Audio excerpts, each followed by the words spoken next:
మహాపరిశుద్ధుడును మన ప్రభు అయిన యేసుక్రీస్తు ప్రశస్తమైన గణనామానికి మహిమ కలుగును గాక.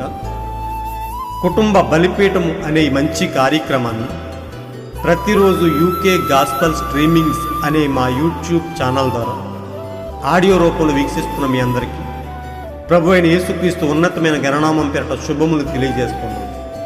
ఇంకనూ వినండి, అనేక కుటుంబాలకు షేర్ చేయండి, దేవుని నుండి గొప్ప మేలులను పొందుకొనండి. దేవుడు మిమ్మలను బహుగా దీవించునుగాక. God bless you all.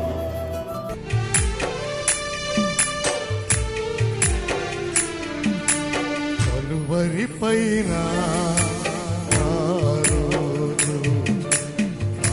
శివను నా ప్రభువు, కలువరి పైన ఆ రోజు ఆ శివను నా ప్రభువు, శాశ్వతముగా నా పాప రుణము, శాశ్వతముగా నా పాప రుణము చెల్లించి వేసెను, నా పాపమంత కడిగి వేసెను.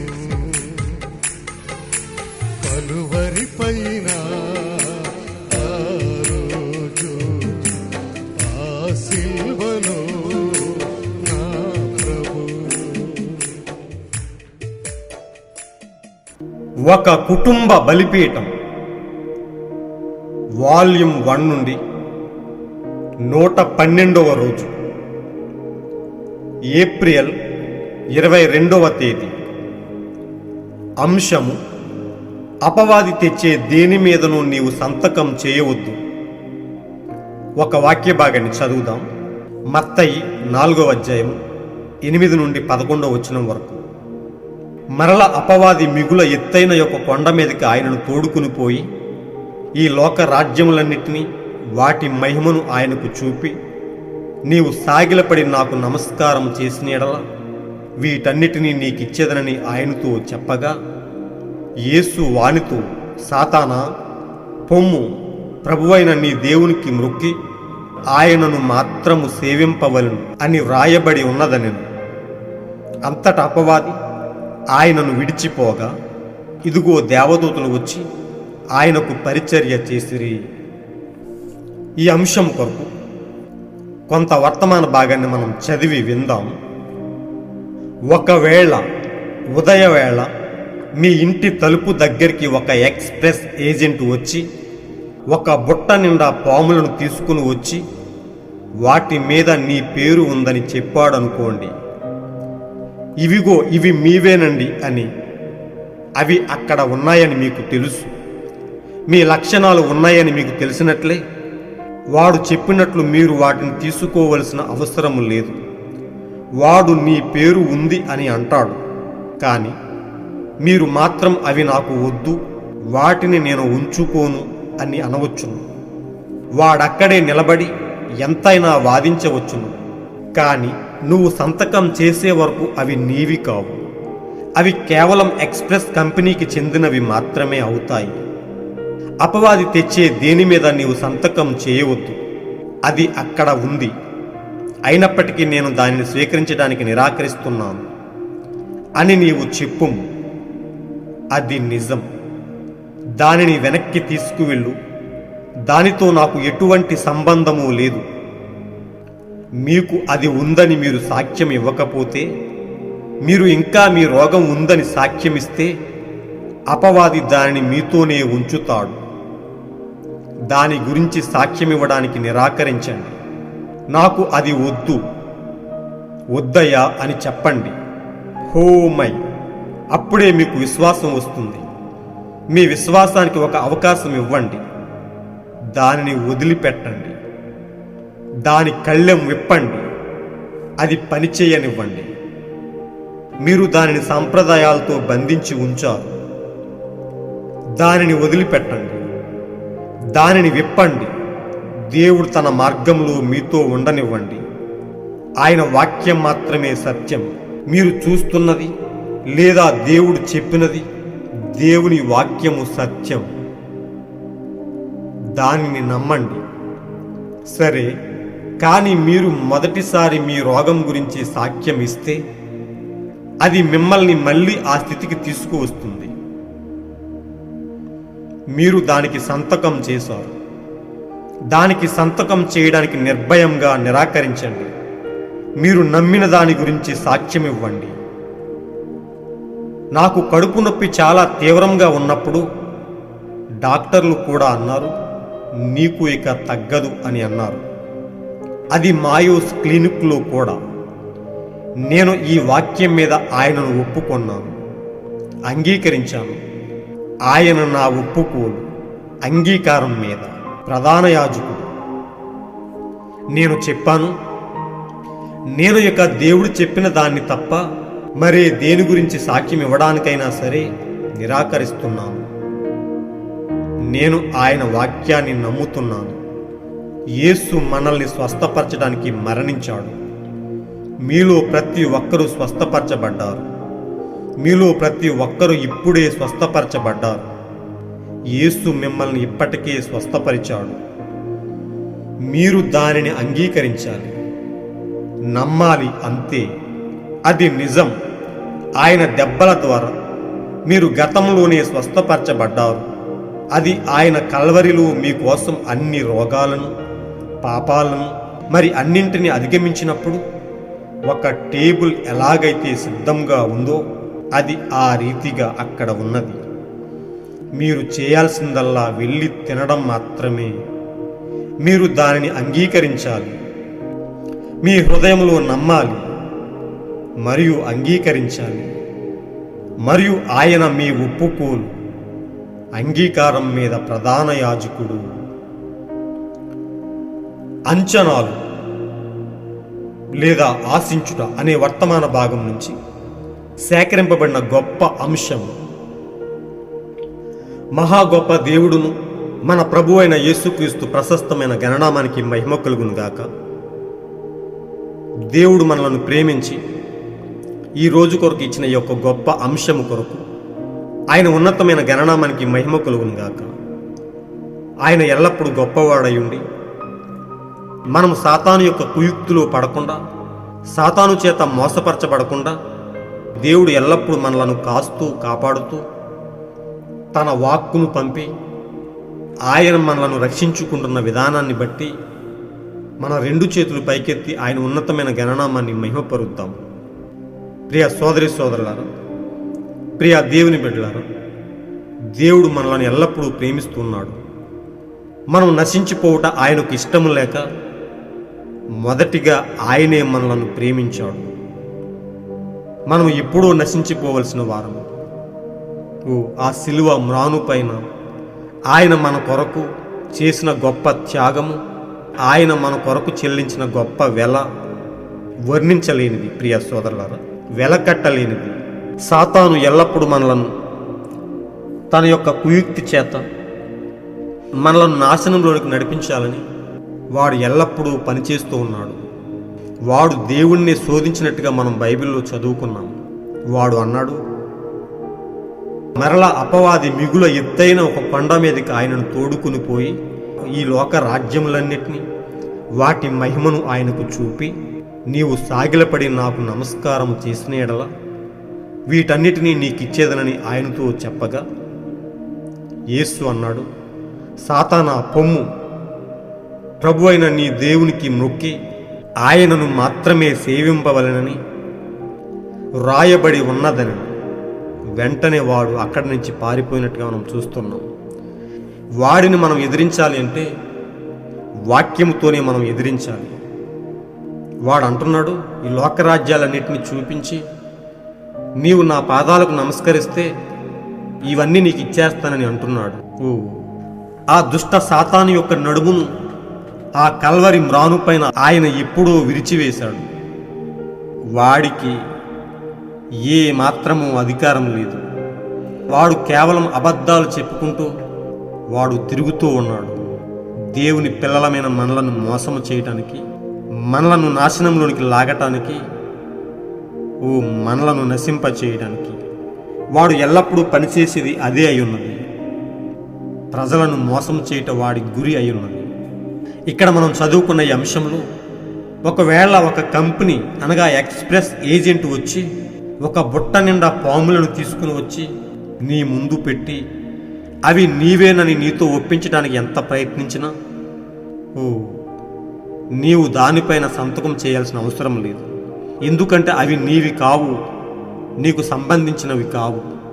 ఒకవేళ వాడు చెప్పవచ్చు దానిపైన నీ పేరు ఉందని.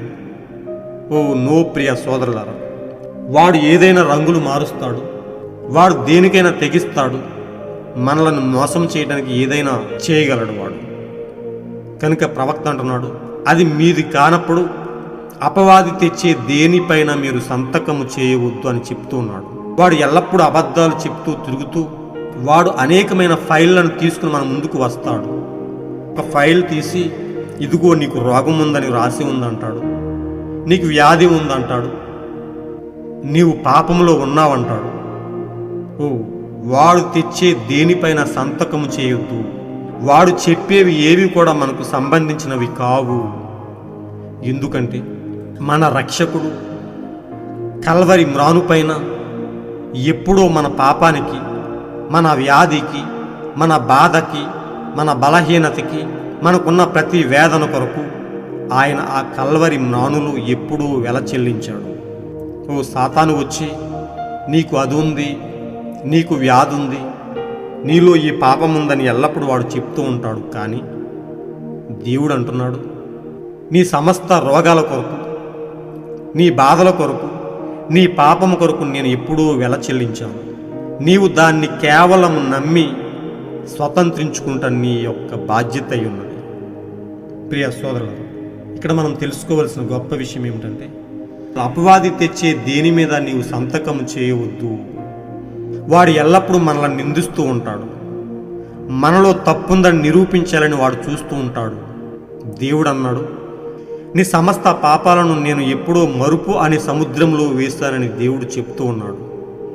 నీవు కేవలం ఆయనను నమ్మాలి అంతే. వాడు తెచ్చే దేనికి నువ్వు లోబడాల్సిన అవసరం లేదు. వాడికి మన పైన ఏ అధికారము లేదని దేవుడు చెప్పాడు. ఎందుకంటే మన తండ్రి మన పాప రోగాలకు ఎప్పుడూ వెల చెల్లించాడు. దాన్ని మనం నమ్మాల్సి ఉంది, మనం దానిపై విశ్వాసం పెట్టాల్సి ఉంది.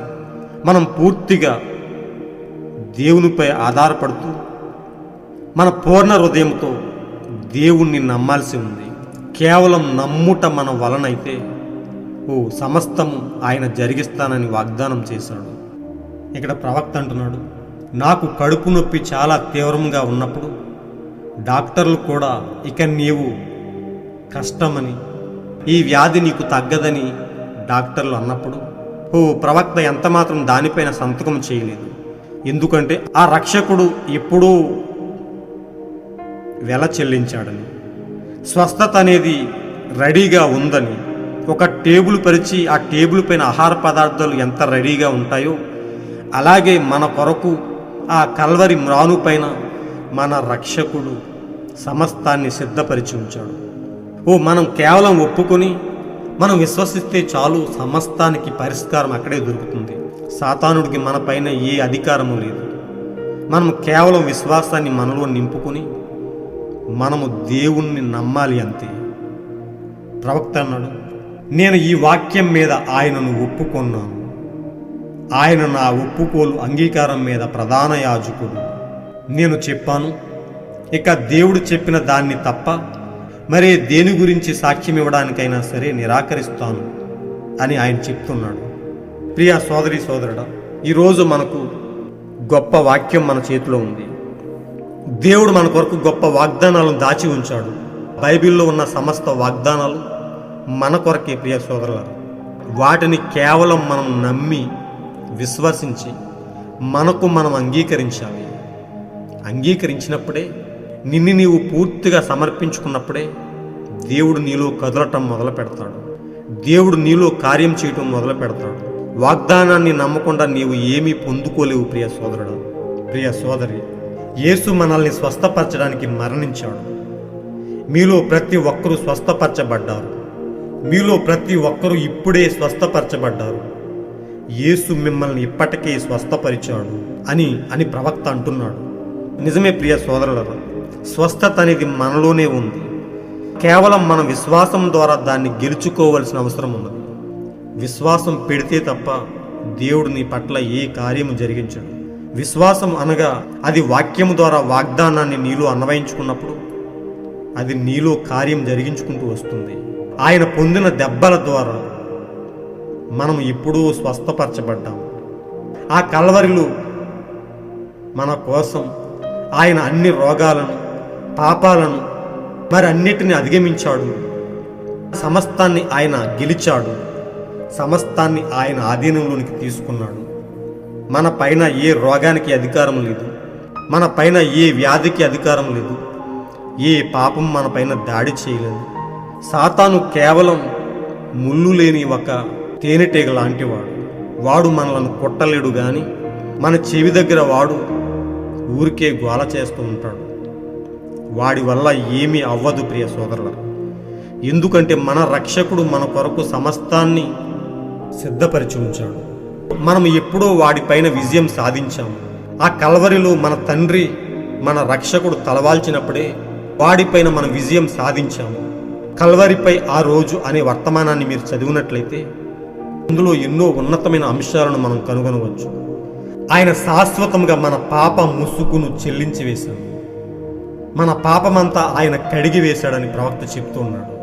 ఆ కదులుచున్న రాళ్ల మధ్యలో, ఆ చీకటి కమ్ముచున్న ఆకాశం మధ్యలో మన రక్షకుడు మన పాపము కొరకు, మన రక్షణ కొరకు, ఆ పాపపు ముసుగును తీసివేయడానికి ఆయన తలవాల్చి నిద్రించాడని ప్రవక్త చెప్తూ ఉన్నాడు.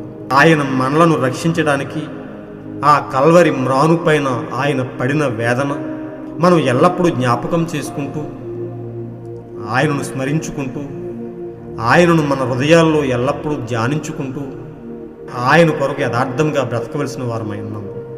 ఆ దుష్ట సాతానుడి యొక్క నడుము ఆ కల్వరిలో ఆ రోజే ఆయన విరగొట్టాడు. మన ప్రాణాత్మ దేహాలను స్వస్థపరచడానికి, మనలను నీతి మార్గంలోనికి తేవడానికి, మనకు నిత్య జీవాన్ని ఇవ్వడానికి ఆయన ఎప్పుడో సాతానుడి యొక్క నడుమును ఆ కల్వరిలో విరిచివేశాడని ప్రవక్త చెప్తూ ఉన్నాడు. నీవు అది నమ్మితే చాలు ప్రియ సోదరి సోదరులారా. కేవలం నమ్మితే నీలో ఏ పాపము నిలవలేదు, నీలో ఏ రోగము నిలవలేదు, నిన్ను ఏ వేదన బాధించలేదు. ఎందుకంటే మన రక్షకుడు మన కొరకు ఎప్పుడూ వెల చెల్లించాడు. సాతాను వచ్చి నీలో అదుంది, నీలో పాపముంది, నీలో రోగం ఉంది, నీవు ఆ తప్పు చేసావని మనల్ని ఎప్పుడూ నిందిస్తూ మన దగ్గరకు అనేక ఫైళ్ళు తీసుకువస్తాడు. మన పైన నేరారోపణ చేస్తుంటాడు. కానీ నీవు వాడు తెచ్చే ఏ ఫైలు పైన సంతకం చేయవద్దు. నీవు వాడి తెచ్చే దేని మీద సంతకం చేయవద్దని ప్రవక్త చెప్తూ ఉన్నాడు. వాడు అబద్ధికుడు, వాడు మోసగాడు. నిన్ను నిందించడమే వాడి యొక్క పని, నీ పైన తప్పు మోపడమే వాడి యొక్క పని. కానీ మన పాపానికి ఎప్పుడో వెల చెల్లించడని మనము అంగీకరించవలసిన వారమై ఉన్నాము. క్రీస్తును మన సొంత రక్షకుడిగా అంగీకరించినట్లయితే మనము స్వేచ్ఛగా ఉన్నాము. కుమారుడు విడిపించిన వాడు స్వతంత్రుడు, కుమారుడు విడిపించిన వాడు ఎల్లప్పుడూ స్వతంత్రుడని వాక్యం చెప్తుంది. వాక్య సారాంశము సత్యమని, ఆ సత్యము మనలను స్వతంత్రులుగా చేస్తుందని దేవుడు మన కొరకు ఎన్నో వాగ్దాన రూపాల్లో దాచి ఉంచాడు. ఆ వాక్కును మన హృదయాలకు అన్వయించుకుని మనకు మనం దాన్ని ఆపాదించుకుని మన రక్షకుడు వైపు ఎల్లప్పుడూ మనం చూస్తూ, ఆ కల్వరి మ్రాను వైపు చూస్తూ మనము ఆయన కొరకు యథార్థంగా బతుకుదాం. సాతానుడికి మన పైన ఏ అధికారము లేదని మీరు గుర్తుంచుకోండి ప్రియ సోదరులారా. నిజంగా ఆయన ఎప్పుడో మనలను ముద్రించాడు. మనలను తన సొత్తుగా, తన పరిశుద్ధాత్మ చేత మనలను ముద్రించాడు. ఆయన మన పైన ఒక్క క్రీస్తుకు తప్ప ఎవరికి మన పైన అధికారం లేదు. ఈ సాతాను ఏదేనిలో మనం దేనిపైన మొగ్గు చూపవద్దు. మనకున్నది ఒకటే ఒక గమ్యం. మన గురి ఆయనే, మన గమ్యము ఆయనే, మన జీవపుత్రాడు ఆయనే. ఆ కల్వరి మ్రాను వైపు మనం చూస్తూ మనకు దొరికిన ఆ జీవపు తాడును పట్టుకుని ఎల్లప్పుడూ ఆ తాడు వెంబడి ప్రయాణిస్తే ఆ తాడు చివరన మన రక్షకుడు, మన కొరకు తలవాల్చిన ఆ రక్షకుడు, మన కొరకు వెల చెల్లించిన గొప్ప రక్షకుడు ఉన్నాడు. ఎల్లప్పుడూ మనం ఆయనతో యుగయుగాలు ఆనందంగా జీవించాలంటే మనం అంతం వరకు ఆ వాక్యమనే జీవపు తాడును పట్టుకుని ఆ కల్వరి వృక్షం వైపు మనం ప్రయాణించవలసిన వారమై ఉన్నాం. ఆయన కాచిన ప్రతి రక్తపు బొట్టు ఈరోజు వాక్యంలో దాయబడి ఉన్నది. మన కొరకు ఆయన ఆఖరి రక్తపు బొట్టు వరకు కార్చాడని మనం వాక్యంలో చదువుకున్నాం. ఆయన మనలను ప్రేమించి ఆయనలో ఉన్న ఆఖరి రక్తపు బొట్టు వరకు ఆయన కార్చాడు. ఇక మన కొరకు ఆయన కార్చడానికి రక్తపు బొట్టు కూడా లేదని, ఆయన ప్రక్కలో బల్లెంతో పొడిచినప్పుడు కేవలం నీరు మాత్రమే వచ్చిందని మనకు తెలుసు. మనలను ఆయన అంతగా ప్రేమించాడు. ప్రియ సోదరి సోదరుడా, ఆయన కొరకు యథార్థముగా బతకటం మన బాధ్యత అయి ఉన్నది. మనం రక్షించబడాలి అంటే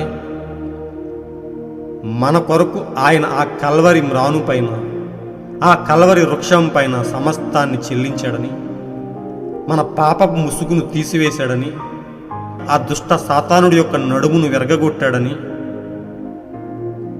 మనము కేవలం నమ్మవలసిన వారమై ఉన్నాం. మనం ఎల్లప్పుడూ ఆయనను నమ్మి ఆయనను మన రక్షకుడుగా అంగీకరించి ఆయన కొరకు యథార్థంగా బ్రతుకుతాము. అంతం వరకు యథార్థంగా జీవించి ఆయన రాజ్యంలోనికి కొనుపోబెడదాం. అలాంటి గొప్ప కృపను దేవుడు ఎల్లప్పుడూ మనతో ఉంచి నడిపించునుగాక. God bless you all. ఈరోజు మీరు చదవలసిన అనుదిన వాక్యపట్నం 2వ సమూయేలు 14-15 అధ్యాయములు మరియు లూక 17వ అధ్యాయం. మీరు విన్న ఈ అంశాన్ని అనేక మందికి షేర్ చేయండి. వాట్సాప్ గ్రూపుల్లో పంపండి. అనేక కుటుంబాలకు చేరవేసి దేవుని సత్యాన్ని అనేక మందికి పంచండి. అనేక మందిని ఆయన రాజ్యానికి వారసులుగా తీర్చిదిద్దండి. దేవుని సువార్తను చాటి దేవుని నుండి గొప్ప మేలులను పొందుకొనండి. దేవుడు మిమ్మలను బహుగా దీవించునుగాక. God bless you all.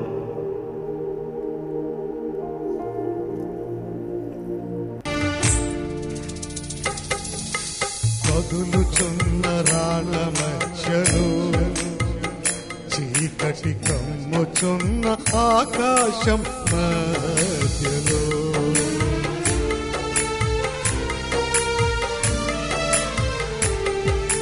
కదులుచున్న రాళ్ళ మధ్యలో చీకటి కమ్ముచున్న ఆకాశం మధ్యలో నా రక్షకుడు తలవాల్చి, నా రక్షకుడు తలవాల్చి నిదురించగా నా పాపపు ముసుగు తీసివేయబడినది.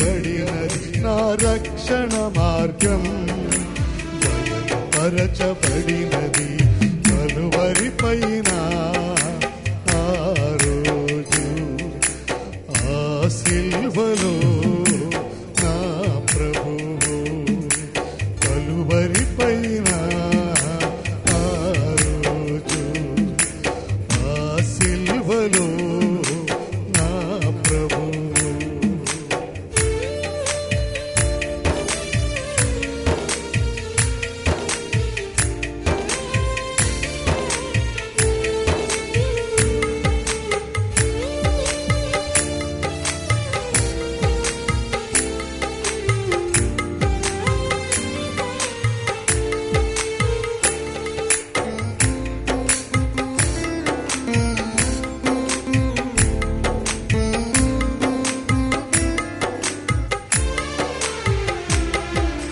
దుష్ట సాతానుడి నడుము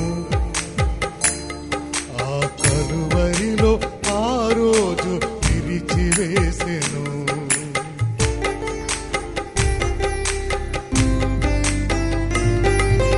దుష్ట సాతానుడి నడుము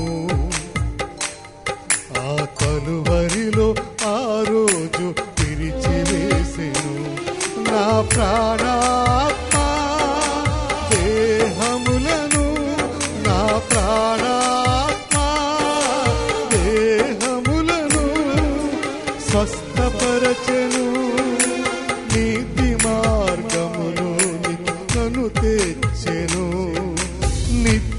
జీవమునకై నన్ను సిద్ధపరచెను కలువరి పైన ఆ రోజు ఆ సిల్వలో నా ప్రభువు కలువరి పైన ఆ రోజు ఆ సిల్వలో నా ప్రభువు శాశ్వతముగా నా పాప రుణము చెల్లించి వేసెను నా పాపమంత కడిగి వేసెను నా పాపమంత కడిగి వేసెను నా పాపమంత కడిగి వేసెను. హల్లెలూయా హల్లెలూయా దేవుని స్తోత్రం. Praise the lord.